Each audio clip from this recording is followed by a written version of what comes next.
world leaders. Nowhere on earth do women have as many opportunities as men. Nowhere. While the debate around this truth rages everywhere, girls and women living in extreme poverty, those often hit hardest by the injustice of gender inequality, have been left out of the conversation. This must change. The fight for gender equity is global. Some 62 million girls are denied the right to education.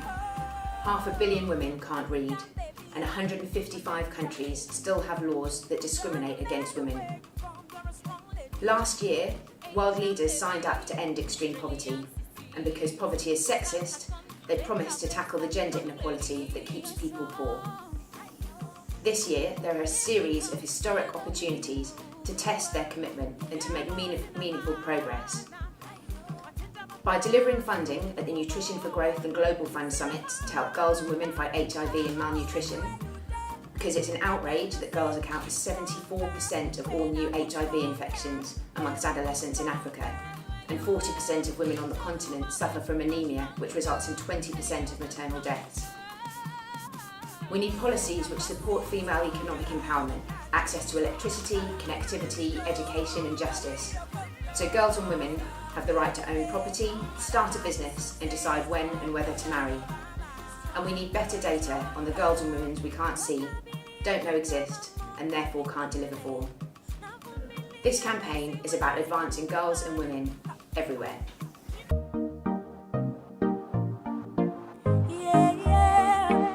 The One campaign is a movement to end extreme poverty and preventable disease, particularly in sub-Saharan Africa. We have 7 million members worldwide who take action, so they sign petitions, meet their representatives, write to the local paper to try and make progress in the fight by changing policies, changing laws and changing public attitudes. We have active members in every country in the world. Some of them are new, some of them have been with us since the very beginning.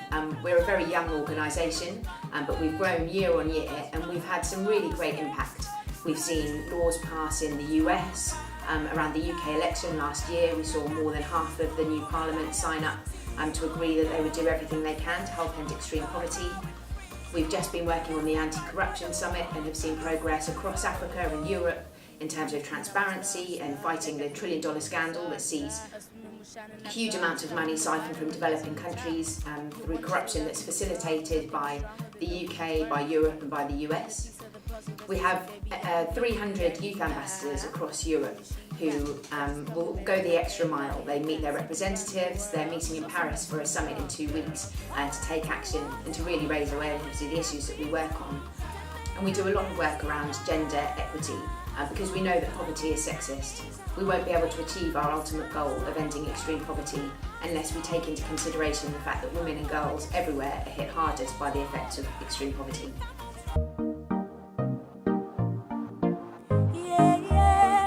Really, it's an outrage that poverty is sexist is necessary. It's shameful that in this day and age, despite huge progress that's been made, I mean, extreme poverty has halved, more than halved in the last 20 years. But it's women and girls who are still hit the hardest, so they're still hit hardest by the effect of health. HIV and AIDS are much more prevalent in adolescent girls in Africa. They're hit hardest by malnutrition. They're hit hardest by access to legal and economic services. And we need to address those if we really want to be serious about ending extreme poverty altogether.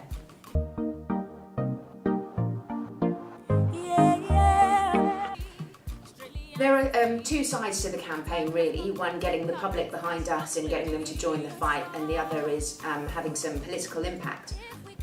Poverty is Sexist has really resonated with our members and with the general public, who can also see that it's completely unfair that women and girls are hit hardest by extreme poverty. But we've also been reaching people in power.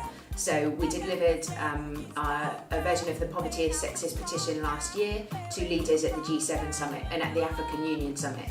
We work closely with governments to talk to them about how they need to include gender and better data related to gender in their policies and practices to make sure they're reaching women and girls who need more support to get out to be lifted out of extreme poverty.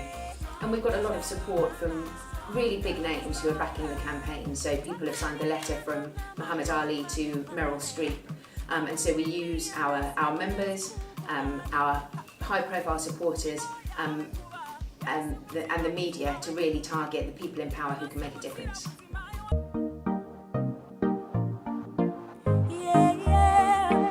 I think world leaders are definitely listening. We saw the announcement of the new Sustainable Development Goals, or the Global Goals, last year at the UN General Assembly. There was a goal dedicated to women's equality. But we need more than words. This is the year where we need to see real commitment from government, and that means investing in women and girls, but also changing policies to make sure that women and girls are taken into consideration, and collecting better data on women and girls so we know the scale of the problem and how we can better help.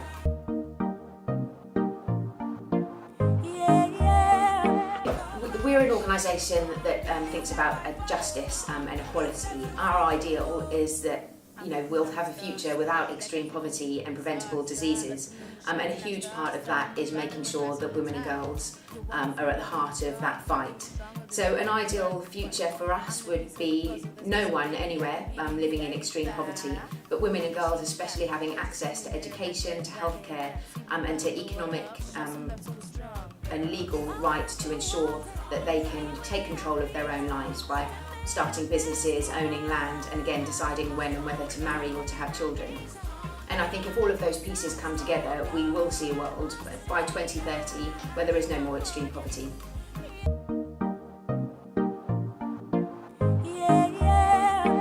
So one of the ways we work is about securing funding for development, and particularly for different initiatives that we know will have the greatest impact. So the Global Fund to fight HIV and AIDS, malaria and tuberculosis is having a replenishment conference later in the year, which means that governments will turn up and commit money to be spent in the fight against those three killer diseases. We know that HIV and AIDS disproportionately affects women and girls, with 74% of all new HIV infections among adolescents in Africa being young women. And there are a lack of legal protections. For example, the prevalence of child marriage often puts girls in situations where they're at risk of contracting HIV.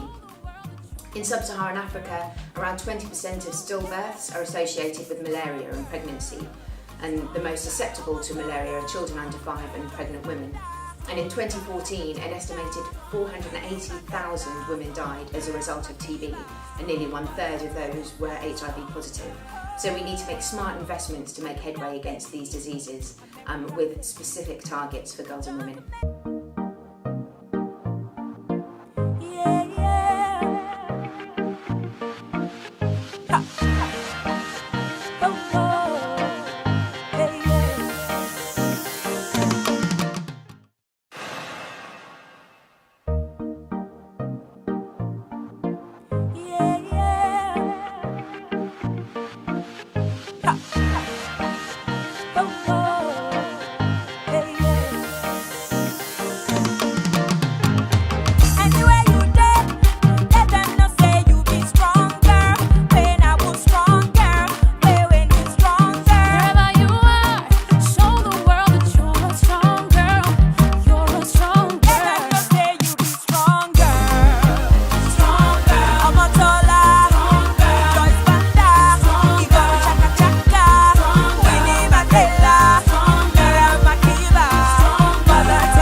a star. Black African diva bizarre.